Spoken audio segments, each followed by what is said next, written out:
壮絶な過去を持つ人たちが再び立ち上がる姿を描いた僕のヒーローアカデミア。あなたが一番壮絶だと思う過去は何ですか？タイで性転換したプッシーキャッツの虎。ということで今回は壮絶な過去を持った孤高のヒーローイレイザーヘッドについて解説していこうと思います。この動画はヒロアカ最新話までのネタバレが含まれるので、概要欄のジャンププラスアプリで読んでから見てね。この動画を見終わった時、あなたは相沢先生って主人公でもおかしくないほどキャラが濃いなと思っていることでしょう。それでは行ってみよう。本名相沢翔太、ヒーロー名イレイザーヘッド、身長183センチの B 型で11月8日生まれの30歳です。合理的な人。UA 高校ヒーロー科1年 A 組の担任を務める相沢は合理的が口癖の冷たい教師に見えるものの、本心は情に厚く生徒の成長のために厳しく接しているものの、古くから相沢を知るリカバリーガールからはなんだかんだ甘い男と言われています。すぐに除籍にするぞって言ってくるツンデレ教師。過去の担任生徒の除籍回数は通算で154回に上り、昨年の受け持ちクラス全員を除籍にするという伝説を打ち立てたのですが、実際は根津校長より除籍と復籍の権限を与えられており、クラス全員除籍された元2年 A 組は全員復籍して無事に進級しています。クラス全員除籍って相当ダメなクラスだったのかな。当の本人たちは経歴に傷をつけられたと口をこぼしながらも、一度除籍された経験があったことで成長ができたと相沢には感謝しているようです。相沢先生がツンデレ教師なのは分かったけど、プロヒーローとしてはどんな活躍をしていたの？ UA の教師になる前はヴィラン犯罪専門のプロヒーローイレイザーヘッドとして活躍していたのですが、極度のメディア嫌いで活躍が公になることは少なく、ヒーローオタクのデクでさえイレイザーの詳細をほとんど知らなかったことから一般的には知られていないものの、プロヒーローの間では有名だったようで、ベストジーニストやエッジショットはもちろんのこと、プッシーキャッツや水ジョークなどとも交流が深く、過去にはオールマイトの相棒である塚内警部や関西で活躍するファットガムと一緒に仕事をしたこともあるようです。ミルコみたいに事務所を持っていなかったし、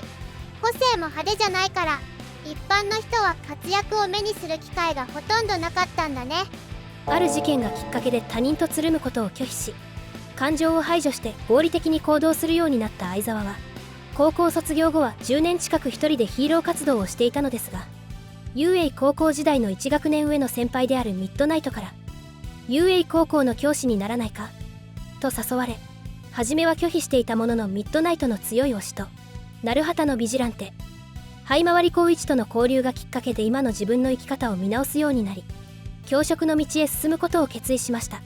ミッドナイトは高校の頃から相沢先生のことを見てたから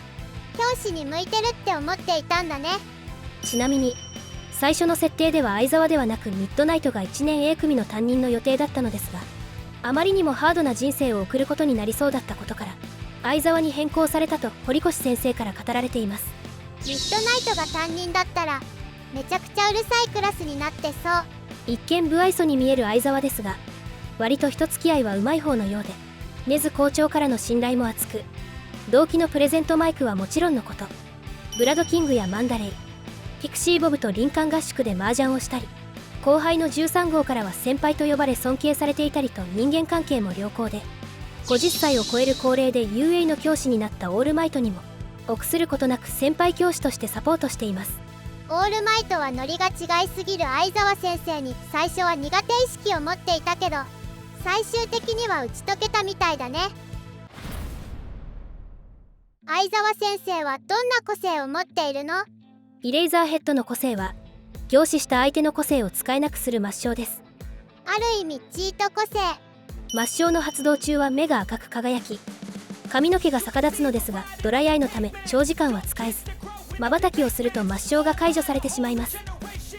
限があったとしても十分チートだよ。普段体の一部として当たり前に個性を使っている人が抹消を受けると思うように動けなくなるため、並大抵のヴィランなら瞬きまでの一瞬でも抹消の個性が発動すれば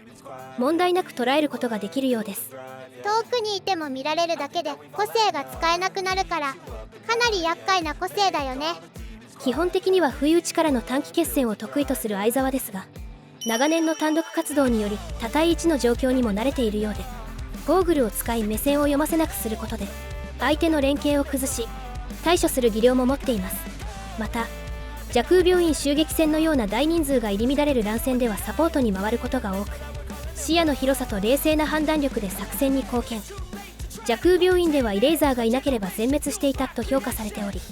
ナンバーワンヒーローのエンデバーからもサイドキックに誘われるほど優秀な働きを見せています。イレイザーヘッドが組んでくれたらほぼ無敵だよね。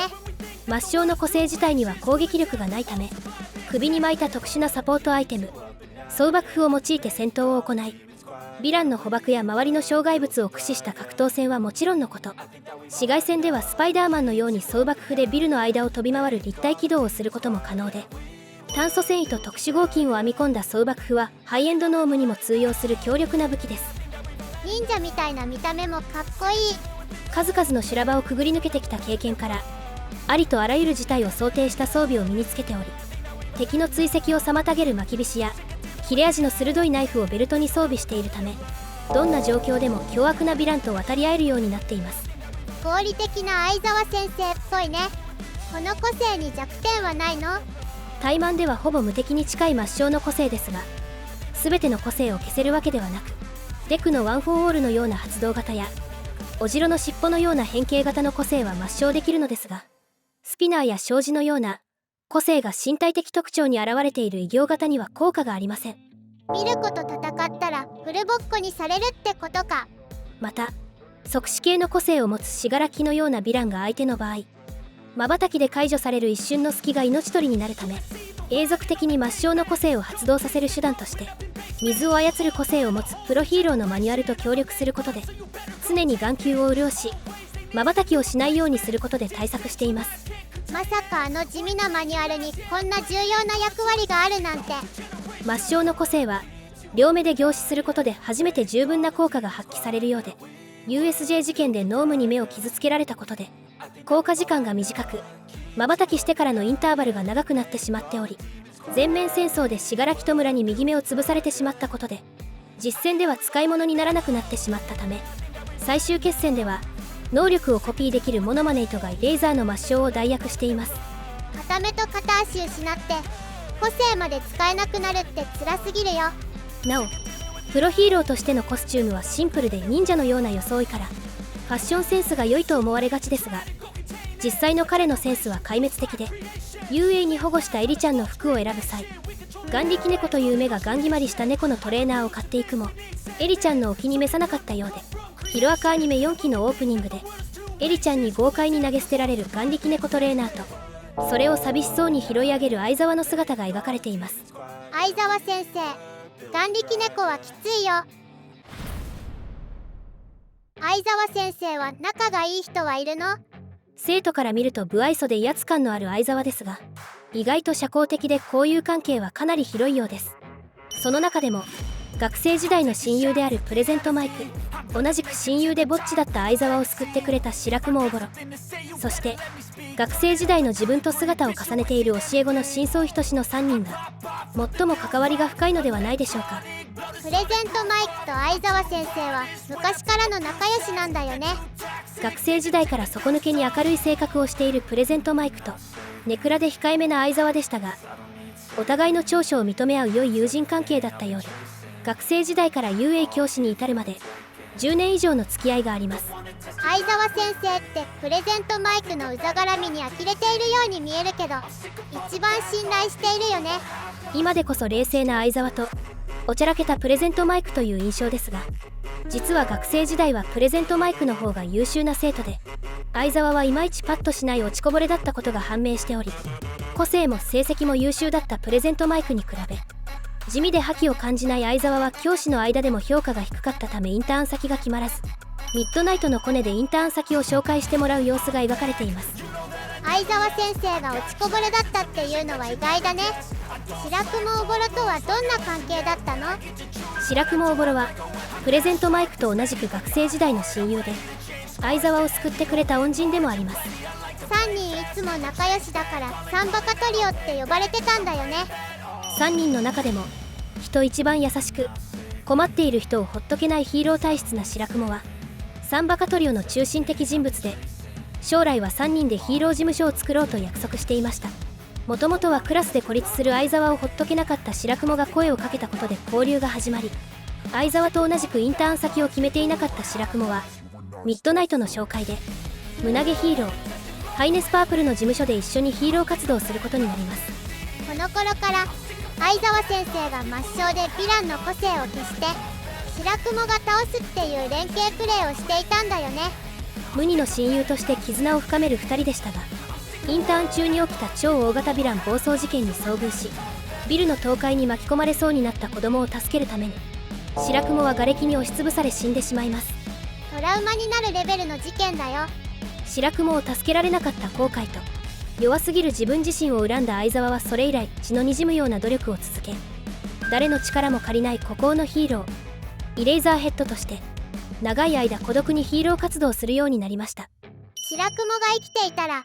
人気のヒーローチームとして活躍していたか、3人で UA の教師になっていたのかもしれないね。